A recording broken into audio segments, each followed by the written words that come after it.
సంగారెడ్డి జిల్లా సిగాచి బ్లాస్ట్ యావత్ తెలంగాణ ప్రజలను ఉలిక్కిపడేలా చేసింది. పొట్ట చేత పట్టుకుని పొరుగు రాష్ట్రాల నుంచి వచ్చిన కార్మికులు ఒక్క క్షణంలో కాలి బూడిదయ్యారు. ఒక్కరో ఇద్దరో కాదు, ఈ ప్రమాదంలో ఏకంగా 56 మంది మృత్యువాత పడ్డారు. మరో 33 మంది తీవ్ర గాయాల పాలయ్యారు. మళ్లీ వస్తానంటూ సజీవంగా తిరిగి వెళ్లిన వాళ్లు నిర్జీవంగా కూడా తిరిగి రాలేదు. శిథిల శరీరాల నెత్తుటి ముద్దలను మూటలు కట్టుకుని అట్టపెట్టెల్లో పెట్టి ఇంటికి తెచ్చుకున్నారు కన్నవాళ్లు. సిగాచి ఫార్మాస్యూటికల్ కెమికల్ ఫ్యాక్టరీ పేలుడు ప్రమాదం తెలంగాణ చరిత్రలోని అత్యంత ఘోర ప్రమాదంగా నిలిచింది. ఈ దారుణ ప్రమాదం ధాటికి ఛిద్రమై ఎముకలు కాదు కదా, బూడిద సైతం దొరక్కుండా పోయిన వాళ్లు మొత్తం 8 మంది. తమ వారి ఆనవాళ్లు సైతం దొరక్క నెల రోజులకు పైగా దహన సంస్కారాలు సైతం చెయ్యలేకపోయిన ఈ కుటుంబాల వేదన వర్ణనాతీతం. రెక్కాడితే గాని డొక్కాడని బాధిత కుటుంబాలు దిక్కుతోచని స్థితిలో బిక్కుబిక్కుమంటూ ఉన్నాయి. సిగాచి బాధితుల కుటుంబాలది ఒక్కొక్కరిది ఒక్కో గాథ. 24 ఏళ్ల భీమ్రావు కుటుంబం మహారాష్ట్ర నుంచి వచ్చింది. సిగాచి ప్రమాదంలో మరో మృతుడు భీమ్రావు విఠల్ కందేర్. భీమ్రావు కంపెనీలో హెల్పర్గా పనిచేస్తున్నాడు. సిగాచి బ్లాస్ట్లో 80% కాలిన గాయాలతో ఆస్పత్రిలో మృతి చెందాడు. భీమ్రావు ఓ పసిబిడ్డ తండ్రి. పట్టుమని 25 ఏళ్లు కూడా లేని భీమ్రావు ఆ రోజు కంపెనీకి వెళ్తున్నానని చెప్పి తన బిడ్డని ముద్దాడి వెళ్లాడు. కాని మళ్లీ తిరిగి రాలేదు. అసలు ఏం జరిగిందమ్మా ఆ రోజు పొద్దున 7:30కి వెళ్ళారు ఇంట్లోకి వెళ్ళి.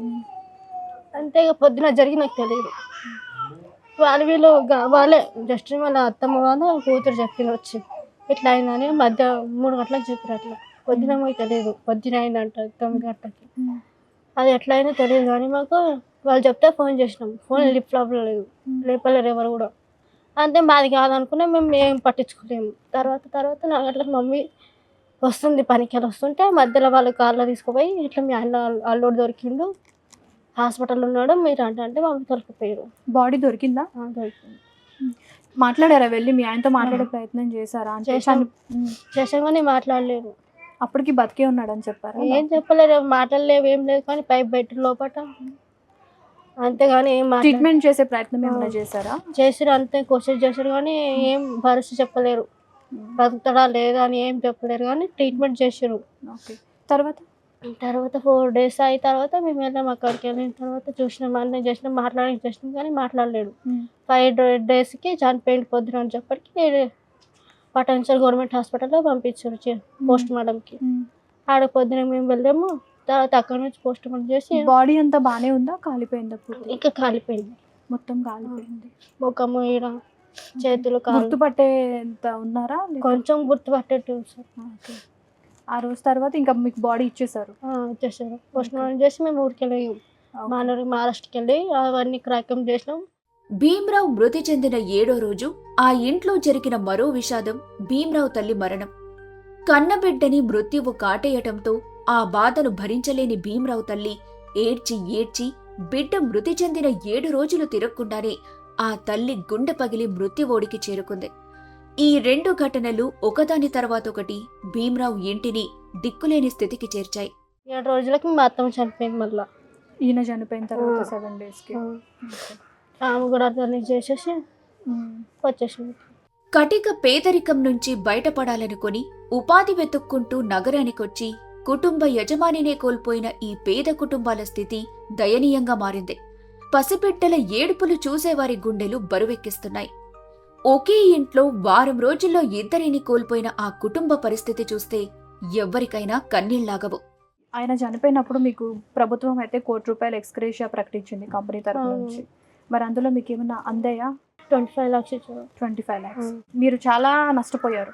మీరు మీ కుటుంబ బాధ్యతనే కోల్పోయారు. మరి మీకు 25 లక్షలతో మీకు దుఃఖం పోతుందా? మరి మీరు అడిగే ప్రయత్నం చేస్తున్నాం, అదే ఇస్తాం అంటారు కానీ ఏం చెప్తారు. ఇంకా పెళ్లైన 10 ఏళ్లకే కట్టుకున్న వాడిని పెద్ద దిక్కైన అత్తని కోల్పోయి ఒంటరిగా మిగిలిందామె. 8 ఏళ్ల పసిపాప మినహా ఆమె జీవితంలో ఆ రాకాసి కంపెనీ మిగిల్చింది బూడిద మాత్రమే.